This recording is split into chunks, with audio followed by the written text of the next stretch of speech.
Hi friends, मैं हूं मनोज और आप देख रहे हैं लेट्स लर्न, जहां आप सीखेंगे English through Hindi. I hope आप सभी ठीक है और अपने अपने घरों में सेफ है। आज के इस लेसन में हम सीखेंगे कोरोना वायरस से जुड़े कुछ नए वोकेबलरी और हम सीखेंगे कोरोना वायरस से जुड़े कुछ इम्पोर्टेंट इंग्लिश वर्ड्स, उन्हें इंग्लिश में कैसे यूज़ करना है सही तरीके से। तो जैसा कि आप जानते हैं, इस वायरस को 1 साल से ज़्यादा हो गया है। आई होप आपको इनसे जुड़े कुछ वर्ड्स आप पहले से ही जानते हैं, लेकिन आज के लेसन में हम इन वर्ड्स को एक बार और अच्छे से रिवाइज करेंगे और सीखेंगे इनका सही यूज़। लेसन शुरू करने से पहले मेरी एक लास्ट वीडियो आई थी जिसमें they went for an vacation, इसमें एन की जगह ए आएगा, जैसा कि आप स्क्रीन पर देख सकते हैं, जो कि एक टाइपिंग मिस्टेक थी।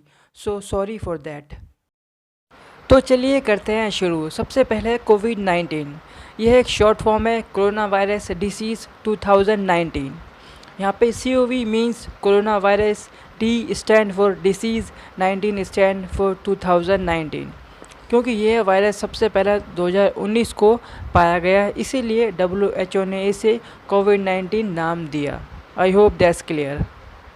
हमारा दूसरा वर्ड है आउटब्रेक। जब भी किसी चीज़ की शुरुआत होती है, किसी डिसीज़ की, तभी हम आउटब्रेक वर्ड का यूज़ करते हैं, मतलब वो वहाँ से शुरू हुआ, आउटब्रेक।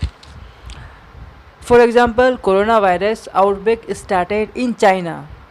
देखिए, ये चाइना का एक मैप है। चाइना में एक शहर है वुहान, इसका आउटब्रेक वुहान से हुआ, मतलब इस वायरस की शुरुआत वुहान से हुई। कैसे हुआ, इसके लिए हमारा वर्ड है वेट मार्केट। अब देखिए, पूरे चाइना भर में ना बहुत सी वेट मार्केट है। इसका मतलब है जहाँ पर जानवरों को काटा जाता है, जहाँ पर जानवरों को बेचा जाता है, उसे हम वेट मार्केट कहते हैं। मतलब जहाँ पे जानवरों को स्लॉटर किया जाता है। स्लॉटर का मतलब है जानवरों को मारना, फॉर ह्यूमन कंजप्शन, मतलब इंसानों के खाने के लिए जानवरों को मारना, slaughter. I hope that's clear. अगला है आइसोलेशन, मतलब एकांत। जब ये बीमारी वुहान के लोगों में फैलने लगी तो चाइना ने इन लोगों को आइसोलेट करना शुरू कर दिया। अब देखिए, आइसोलेशन का मतलब होता है कि उनको अलग से रखना, ताकि ये बीमारी औरों में ना फैले। लेकिन तब तक बहुत देर हो चुकी थी, यह वायरस पूरे वुहान में फैल चुका था। नेक्स्ट है एपिडेमिक। तो जब यह वायरस वुहान से निकल के पूरे चाइना में रैपिडली फैलने लगा, तो चाइना ने इसे एपिडेमिक डिक्लेयर कर दिया, मतलब एक ऐसी बीमारी जो एक लार्ज स्केल पर फैल जाती है एक एरिया में, तो इसे हम कहेंगे इट्स एन एपिडेमिक, जैसा कि चाइना के केस में हुआ।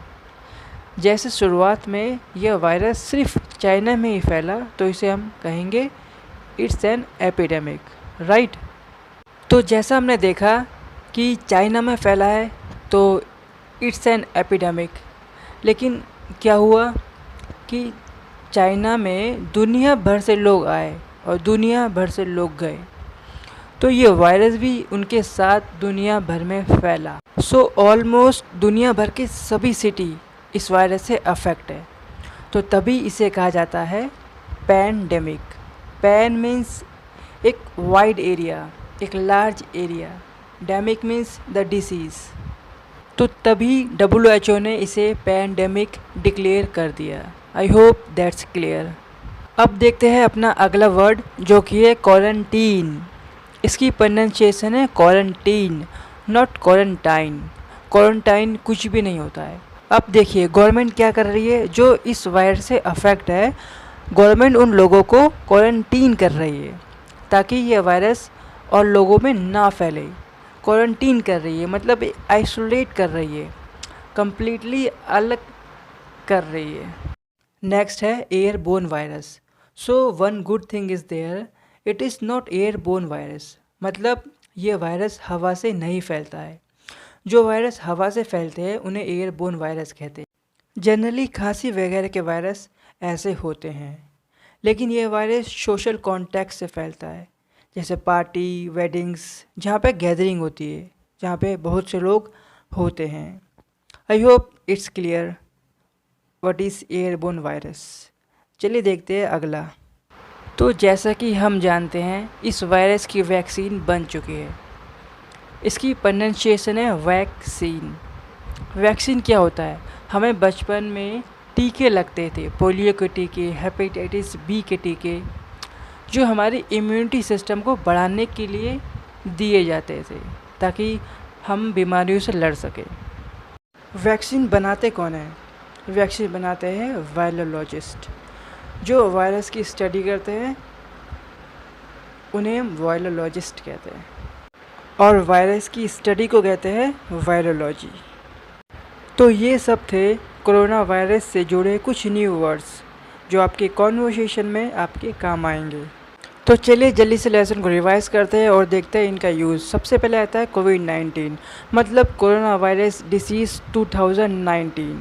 उसके बाद है आउटब्रेक्स, इसका मतलब है जब किसी चीज़ की शुरुआत होती है, किसी डिसीज़ की शुरुआत होती है, तब हम वहाँ पे आउटब्रेक वर्ड का यूज़ करते हैं। वेट मार्केट, मतलब जहाँ पे जानवरों को बेचा जाता है। For human consumption. स्लॉटर, मतलब जहाँ पे जानवरों को काटा जाता है। आइसोलेशन, मतलब एकांत, जब कोई ऐसी बीमारी से अफेक्ट होता है तो उसे आइसोलेट किया जाता है ताकि ये बीमारी फैले ना। एपिडेमिक, जब कोई वायरस एक लार्ज एरिया में रोक लिया जाता है तब हम उसे एपिडेमिक कहते हैं। पैंडेमिक, मतलब जब कोई बीमारी एक जगह से दूसरी जगह, मतलब पूरी दुनिया भर में फैलने लगे, तब हम उसे पैंडेमिक कहते हैं। क्वारंटीन, मतलब वायरस को फैलने से रोकने के लिए जब लोगों को कम्प्लीटली अलग कर देना, क्वारंटीन कहलाता है। एयरबोर्न वायरस, मतलब ऐसे वायरस जो हवा के द्वारा फैलते हैं, उन्हें एयरबोर्न वायरस कहते हैं।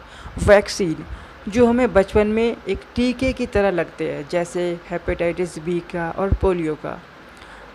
वायरोलॉजिस्ट, ऐसे साइंटिस्ट जो वायरस पे स्टडी करते हैं, उन्हें वायरोलॉजिस्ट कहते हैं। वायरोलॉजी, वायरस की स्टडी को वायरोलॉजी कहते हैं। तो आज का लेसन हमारा ख़त्म होता है। आई होप आपने कोरोना वायरस से जुड़े कुछ नए वर्ड्स सीखे। मैं आपको जल्द मिलूँगा एक और इंटरेस्टिंग लेसन के साथ। Till then stay home, stay safe.